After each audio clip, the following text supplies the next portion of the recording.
Oi, gente! Mais uma vez eu tô aqui para a gente conversar um pouco sobre o livro A Simetria Oculta do Amor. Eu vou trazer várias chaves de relacionamento que Berti traz dentro da teoria desse livro, né?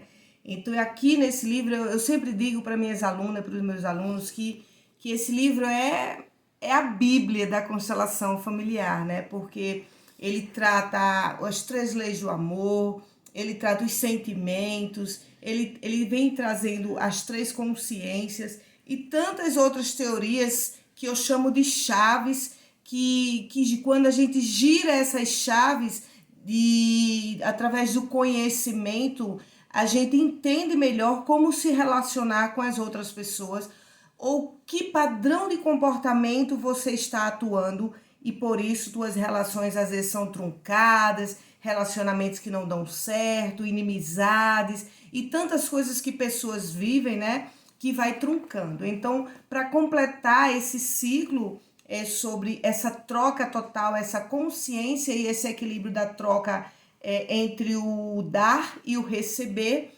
hoje eu vou trazer para vocês a troca total.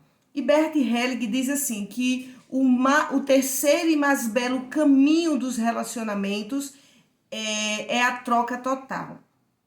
Só que antes de eu trazer o que é essa troca total para vocês, é preciso que eu explique por que Bert trata muito sobre inocência e culpa dentro dos relacionamentos. E ontem no workshop que eu fiz, até no story do meu Instagram, eu trago um pouquinho sobre isso, mas é importante que eu traga aqui nesse vídeo para vocês poderem entender também a troca total. Então, Bert Helling, ele descobriu, gente, uma lei do amor. Na verdade, ele descobriu 3 leis do amor. E uma das leis é a lei do pertencer. Então, a nossa alma, ela tem um desejo intrínseco, ela tem uma vontade pulsante de pertencer ao sistema familiar.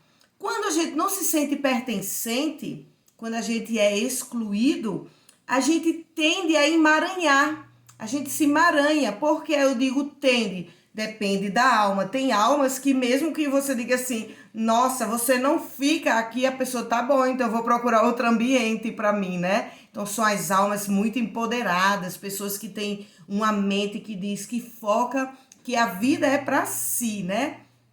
A gente trabalhou muito sobre isso ontem no workshop de escassez financeira.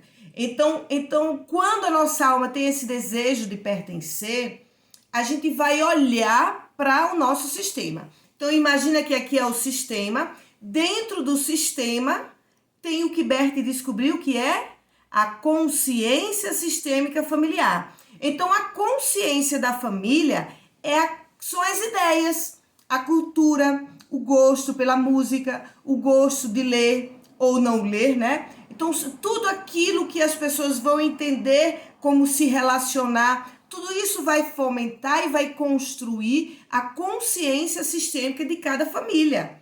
Então, tem família que pensa que homossexualidade é negativo, tem outra que vai dizer, tá, tudo bem se meu filho for. Tem família que pensa que para a mulher tem que ser submissa, e tem outra família que diz, não, as mulheres têm toda a força de ir para o mundo. Então, isso vai construindo a consciência sistêmica familiar da família, gente, de acordo com o que eles viveram lá atrás, com os seus ancestrais. Então, ninguém constrói uma crença porque achou bonita, mas por uma experiência de vida. Então, às vezes, a pessoa teve uma experiência de passar fome, por exemplo, e daí ela constrói a ideia da consciência sistêmica familiar de que estudo não é bom, de que a gente não tem tempo de estudar, é melhor logo ir trabalhar. Então, toda a crença familiar, ela foi construída por uma sobrevivência do próprio sistema. Então, não tem maldade, não tem maldade. Tem aquilo que eles conseguiram, né? Então, quando a consciência sistêmica familiar, vamos dar o exemplo que eu dei ontem. Então, vamos imaginar que essa família aqui, ela pensa que as mulheres não devem trabalhar, tem que ser submissa, que as mulheres podem ser traídas, tudo mais, né? E aí ela tem 5 filhos, essa família, com esse pai e com essa mãe. Os 4 filhos aceitam essa crença numa boa e diz, tudo bem, então eu vou ficar aqui, né? O homem que quiser vir, eu vou aceitar, só que vai fazendo tudo isso de forma inconsciente, né, gente? E aí ela aceita se casar, de repente o homem tem uma amante, ela fica calada. Só que dentro desses 5 filhos tem um que diz assim, eu não concordo. Chega, eu não concordo com isso. Não é legal esse comportamento. Então, quando esse começa a criticar a crença, a ideia, começa a criticar a consciência familiar, o sistema tende a dizer, tira ele, exclui, porque ele não comunga das mesmas ideias que a gente. Então, quando uma pessoa é excluída por pensar diferente, ela entra para o que Bert chamou de sentimento de culpa. Mas o sentimento de culpa é porque ela se sente não pertencente ao sistema familiar. E aí entra a primeira lei do amor, pertencer. Só que essa consciência dela pode ampliar o próprio sistema. E aí ela vai com a força do espírito dela e diz, eu só caso se for uma relação de igual para igual. Então, foi a culpa que ela sentiu que levou ela a ampliar as ideias, a ideologia da própria consciência familiar. Mesmo que aqui eles permaneçam na mesma ideia sobre as mulheres.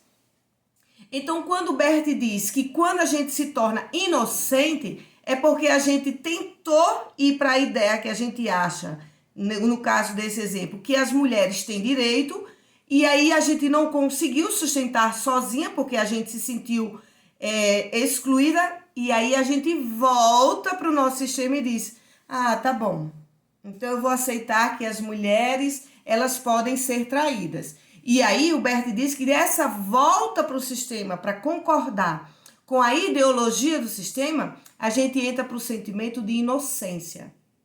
Então é por isso que o Bert diz que o sentimento de culpa, a pessoa que traz um sentimento de culpa, mesmo que ela diga eu não estou pertencendo, mas estar nela a chave que vira, que transforma esse sistema, que amplia esse sistema. E aí, uma vez que eu trago isso para vocês, agora vamos entender a troca total. E aí o Bert diz assim, o mais belo caminho de compreender a inocência, né, de se sentir pertencente ao sistema, é a troca total entre o dar e receber. E ele fala assim, ó, quando damos e recebemos plenamente. Então, vamos dar o exemplo aqui dentro desse que eu trouxe, né? Quando um dos filhos chega para a mãe e diz assim, mamãe, eu não concordo que as mulheres têm que ser submissas. E aí a mãe olha e diz, por que, filho, você não concorda? Porque eu acho que nós temos os mesmos direitos. Você acha, filho, que isso é possível? Sim, mamãe, é possível. Então, essa troca de ideias, de pensamento, ela vai moldando o próprio sistema. Então, a filha dá uma nova ideia. Se a mãe tiver uma abertura de acolher, ela recebe e pode também contribuir com isso. Então, essa troca ficaria muito legal para o sistema. A pessoa poderia continuar pertencendo ao sistema e dizer, eu penso assim, vocês pensam de outra forma, entenderam?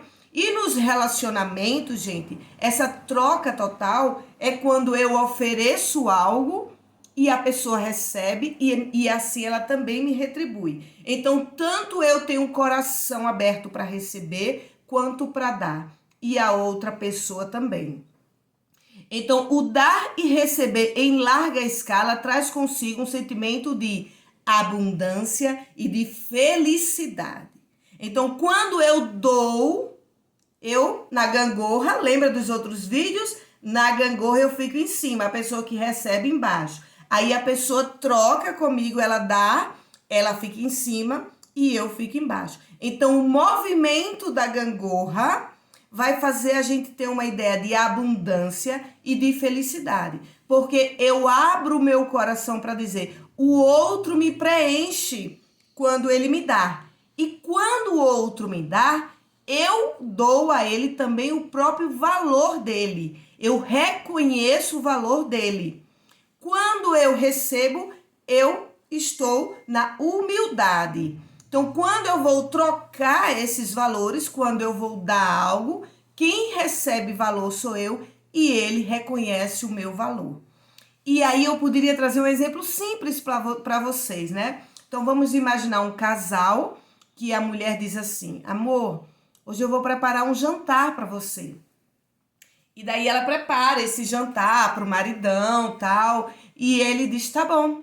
E ele sabe que vai ter um jantar com a mulher, e ele leva um buquê de flores, ele leva um vinho especial, ele leva um presente, uma joia. Então ele recebeu o jantar e ele reconhece o valor dela por preparar o jantar.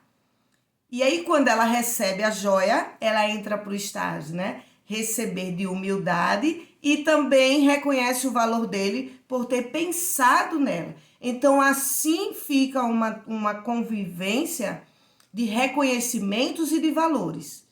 E para isso, o amor flui na abundância e na felicidade. E aí eu pergunto a vocês, tudo isso fez sentido, gente, para vocês? Vocês conseguiram dizer, nossa, eu sei que eu estava vivendo uma troca de abstinência ou de prestimosidade, mas agora eu vou ali, eu vou para esse movimento da troca total. Eu vou reconhecer o outro quando eu receber também. Eu vou dar a ele o valor que ele merece quando eu receber. E vou querer também ser reconhecida e receber o meu próprio valor. Então é isso, gente. Vai vir muito mais vídeos aí para vocês sobre a teoria da filosofia da constelação. E eu amo falar sobre relacionamentos humanos, porque é minha especialidade. Eu adoro ir para esse movimento. Então um grande abraço. Deixa aí no comentário, tá? Ó, curte, comenta, compartilha. Deixa um foguinho aí se você fez sentido para você. Deixa algum comentário, porque isso me ajuda a ampliar ainda mais aqui o Instagram, tá bom? Um grande abraço, vamos trocar aí. Tchau, tchau.